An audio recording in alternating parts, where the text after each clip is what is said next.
Hello, beloveds. I am Reverend Amani Malaika. I am here with beloved Raymont, Dr. Reverend Raymont Anderson.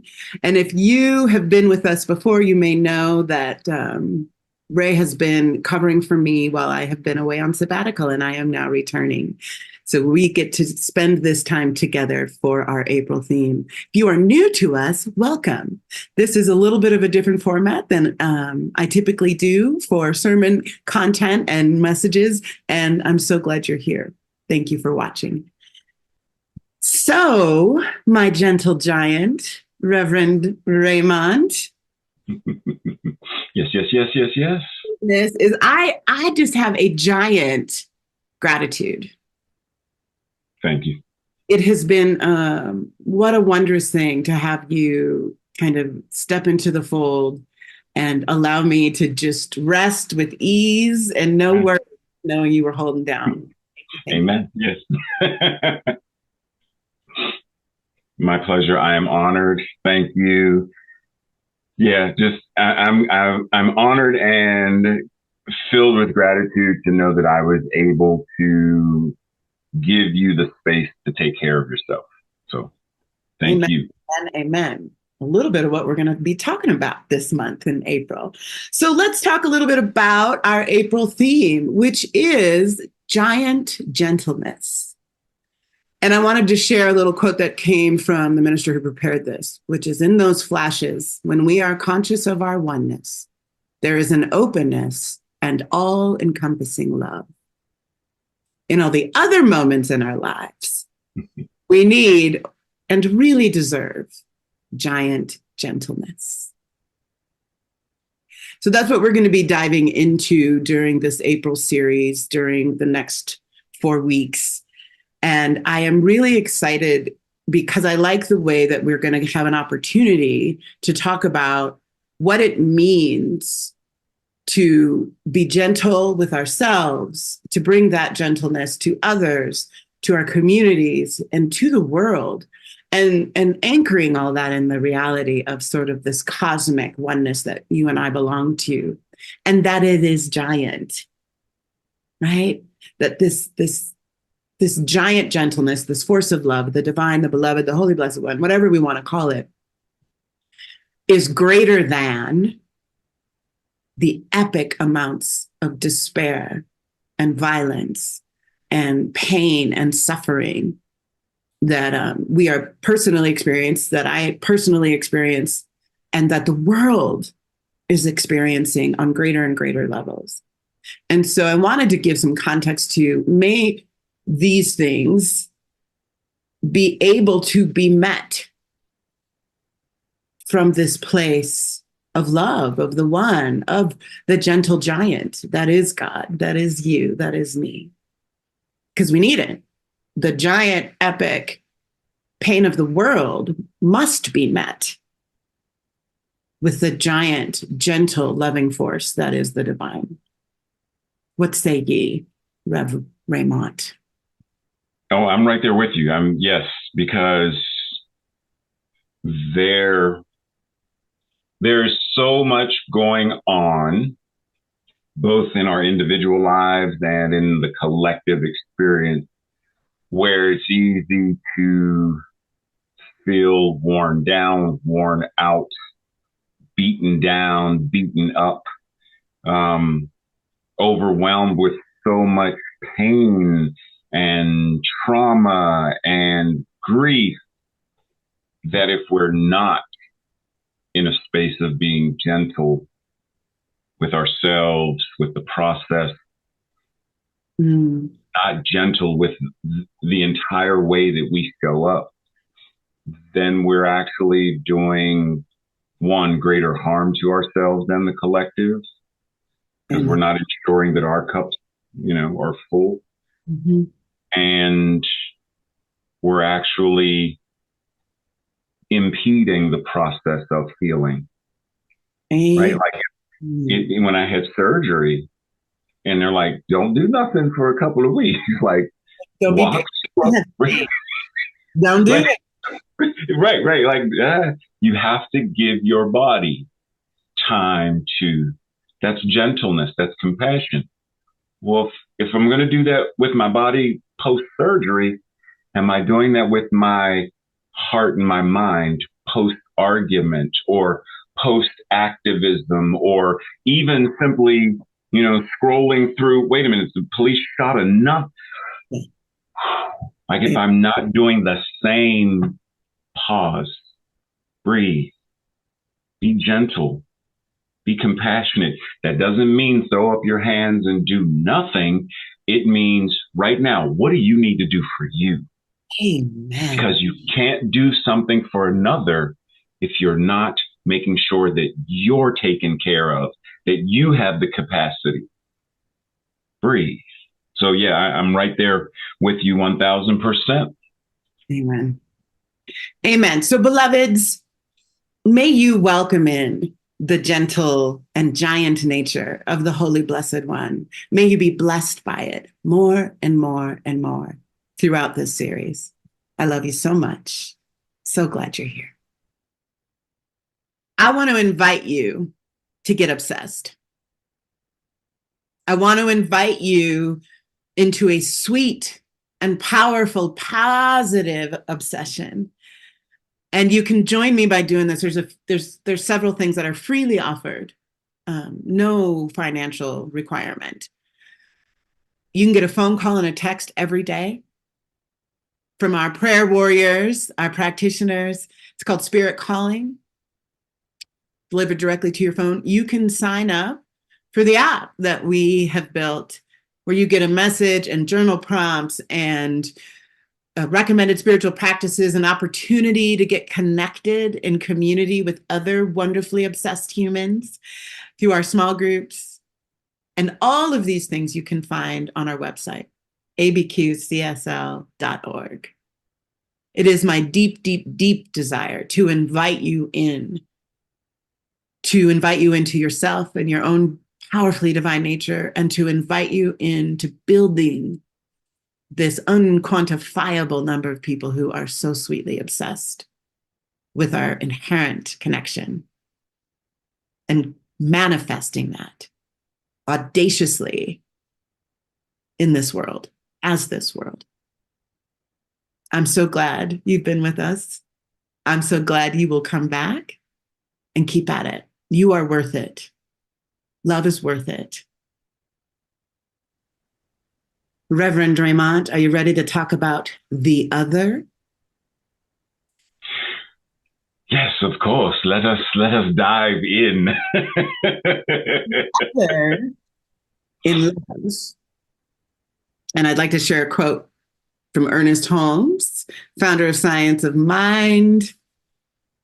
He says, "When we let the love that is within us go out to the God who is in all people, then we are loving God with all our heart and with all our soul and mind, because we are recognizing that the spirit within us is the same spirit that we meet in others.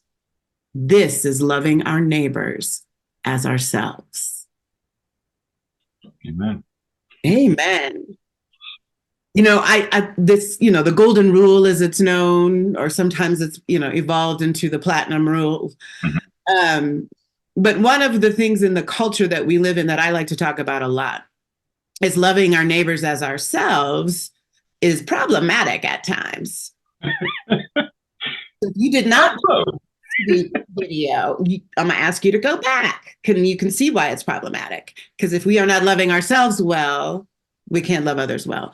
But I really loved Ernest's take on this, which is when we love that is within us, the love that is inherent as a divine being that each one of us is made up of, when we let that go out to the God, the love, the divinity that is within all people, then we are loving our neighbors as ourselves.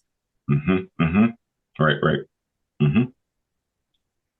Yeah, this reminds me of, one of my favorite parables in the Bible, the Good Samaritan, and I often remind people that our call or our invitation is to be 21st century New Thought Good Samaritans, which immediately transitions me into the idea of the song from Sesame Street, "Who are the people in your neighborhood They're in your neighborhood. They're in your neighborhood. Say, who are the people in your neighborhood? They're the people that you meet each day, right? So our neighbor isn't strictly the person that looks like us, speaks like us, is Believe physically right. Like the neighbor is, wow. So wait a minute. Wait. So my neighbor is every individualized expression of God. The tree in the front yard, my neighbor. Because how I treat it is how I'm treating God. The neighbor's dog or that stray cat or well, how I treat it is right. So, and it reminds me of there's a song we often sing in New Thoughts. I love myself so much so that I can love you so much. And it makes me think of, well, wait a minute, wait. But what if I don't love myself? I hate myself so much. That's why I hate you so much. Whoa, wow. Yeah. Wow. Yeah. So therein lies how well am I embodying what we talked about before, this cosmic, universal, loving? How am I recognizing that as the truth of my being? Because if I don't see that as me, right? Like that's where that whole, homomisia and transmisia idea within, as a former Christian, as a former closeted gay man within that version of Christianity, it was, I cannot accept or acknowledge this aspect of myself, so I must deny it, suppress it, try to pray it away, etc., while also carrying the banner of, you're all gonna burn in hell because, ooh, if that's the me that I know, then that's the me that I'm gonna judge others based on. But the moment I get to a space of, I love myself enough to be courageous enough to say that within the confines of this tradition, I'm not supposed to help this person who's laying on the ground. Right. You're supposed to pick yourself up by your own bootstraps. That's right. You do it yourself. Yeah. How'd you get yourself up? Right. Besides, I'm not in the same spiritual tradition, so you do you. But I'm courageous enough to say, love has no bounds. How can I be of service? How can I, and I often remind people, that passage in the Bible when Cain and Abel is, am I my brother's keeper? And I often say, am I my brother's keeper? Am I my sister's keeper? Am I my transgender siblings' keeper? No, I am them and they are me. That's right. Together. One in the same. Amen. Not, but therefore the grace of God go I. It is by the grace of God go I. Amen. Right. And it's a grand idea. It's a giant idea, right? Mm-hmm. It's this idea that you and I are one, that there is no separation. And it is a theological truth that I wholeheartedly ascribe to. Mm-hmm. And the practice of that means being willing to, eyes wide open, look at the places within myself that I have deemed unacceptable, deemed outside of God, that I have judged and critiqued, that then spills right on out to everybody and every creature I come across. Because now I am judging and critiquing. I am deeming unacceptable. Mm-hmm. Yeah, I find it funny that even just in terms of biology and physiology and the physics, that we would have the audacity to believe that somehow we are separate or separated.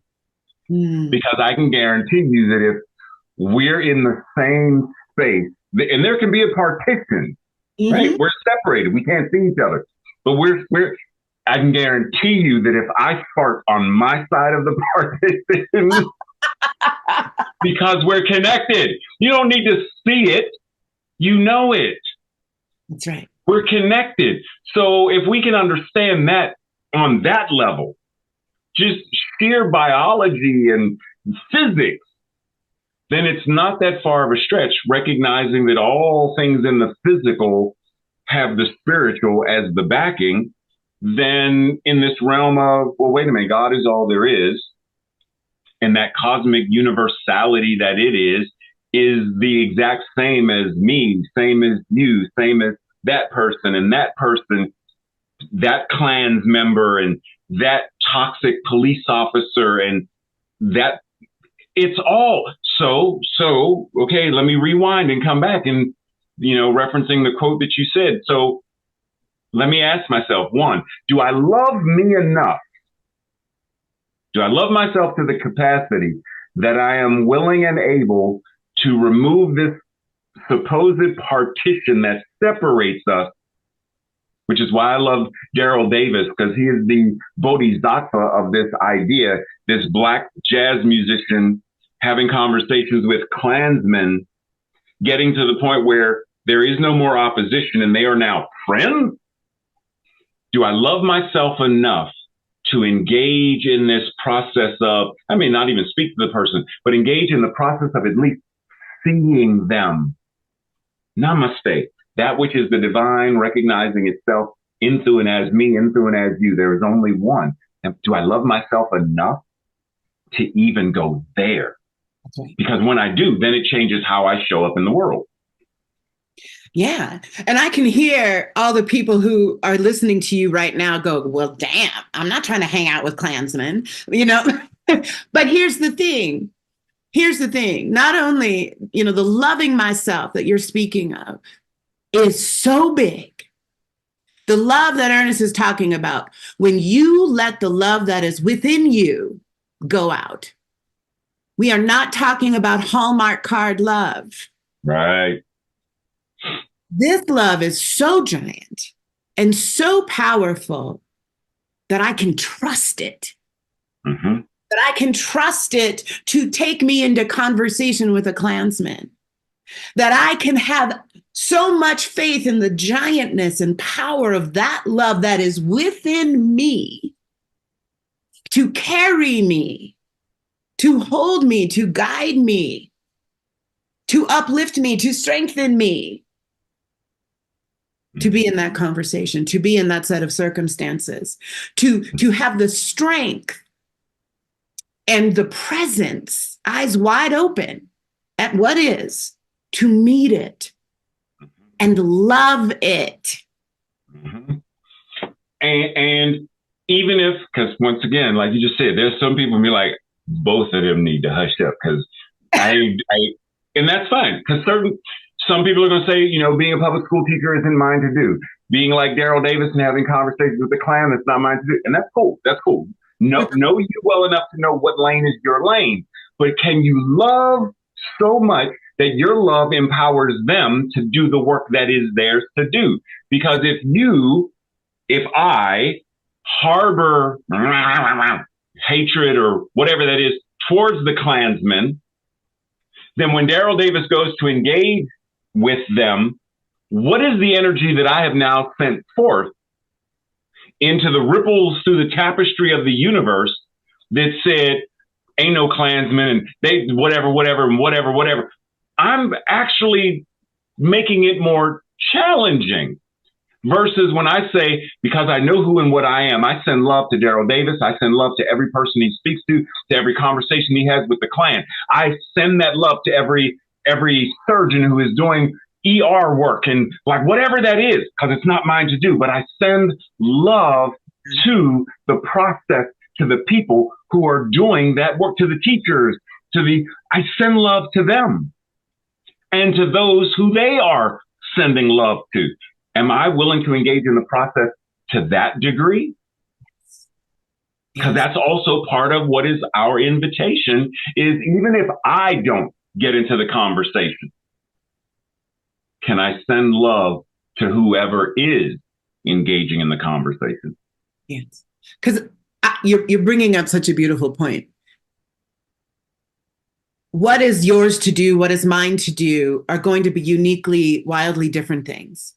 But what is every single conscious being's thing to do is to be the love that you are and to bring that love out to the love that is in every other form of love, to send that out, to exude that, to, like to call us, to be a transmitter. Mm-hmm. Mm-hmm. So you must understand how powerful you are as a divinely made being.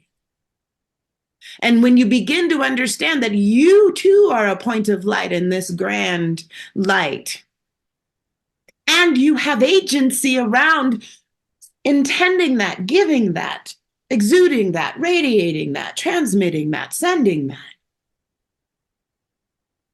Mm-hmm.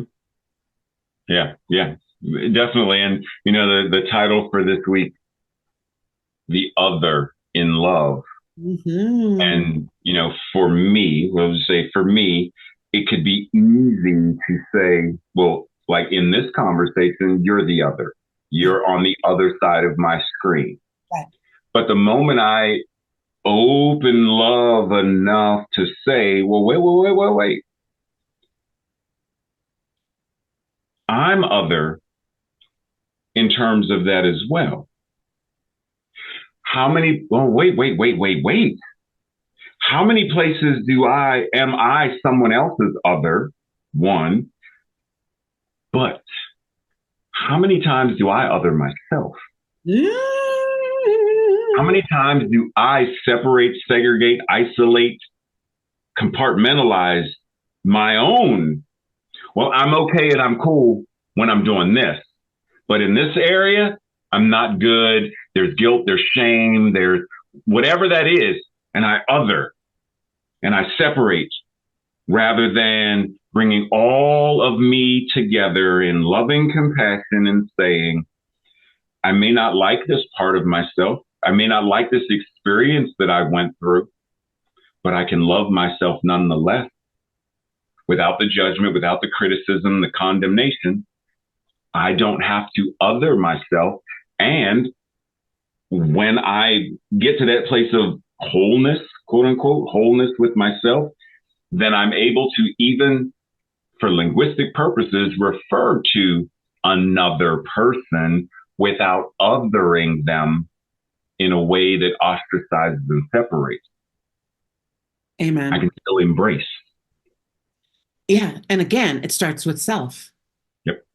And there's simple practice I learned from Sonia Renee Taylor and of identifying, being honest with yourself about the things that you other yourself around, right? That you shun or ostracize in yourself, and naming those things, and then saying, even if I, Mm-hmm. still, I love you, Amani. Amen. Even when I XYZ, still, I love you, Amani. It's a simple way to begin to practice that, to call yourself home. Mm-hmm. Your home. And last question I have on this. I want all of us to spend a moment and get really honest with ourselves about who in our lives we have othered. Ooh. Might be a parent, could be a child, Right. could be an actual neighbor, coworker, community member. Who have you othered that you've just decided,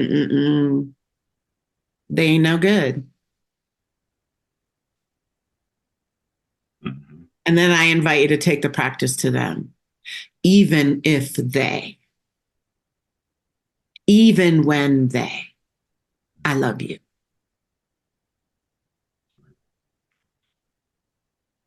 Amen.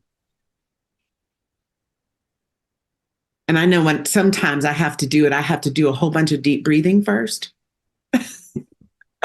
Right. Add that to your practice if you need to.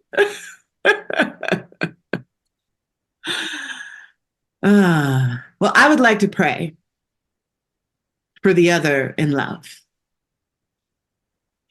What I know about love is that it is absolutely whole and complete, and it is always, always including the entirety of life as you and I know it and beyond. And because this great love is the actual material existence of this reality that you and I call life, I know without a doubt that every time I open my eyes, I can look for love and it will be there. Every time I turn within and find myself criticizing, find myself judging, find myself in a space of unacceptance, I know that love is there.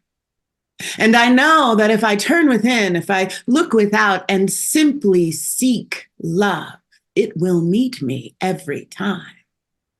Because that is the truth of the one.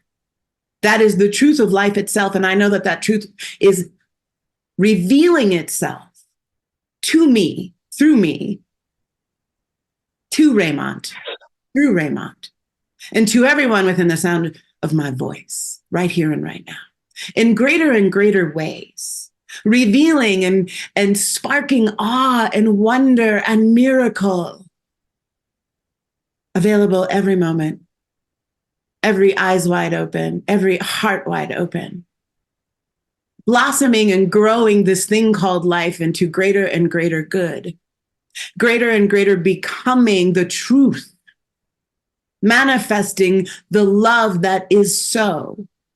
In every circumstance, in every nook and cranny, every micro piece of life, and every grand gesture needed is unfolding right now because the truth is revealing itself. Always. And I am so grateful that you and I are here to witness, to express, and to delight in this incredible unfolding that is love, that is the life you and I share. How good it is. I am so grateful. I let these words continue to do what they do, blossoming in the mind of the one. Better and better and more and more. Anchor this with me by saying amen, and so it is. It is.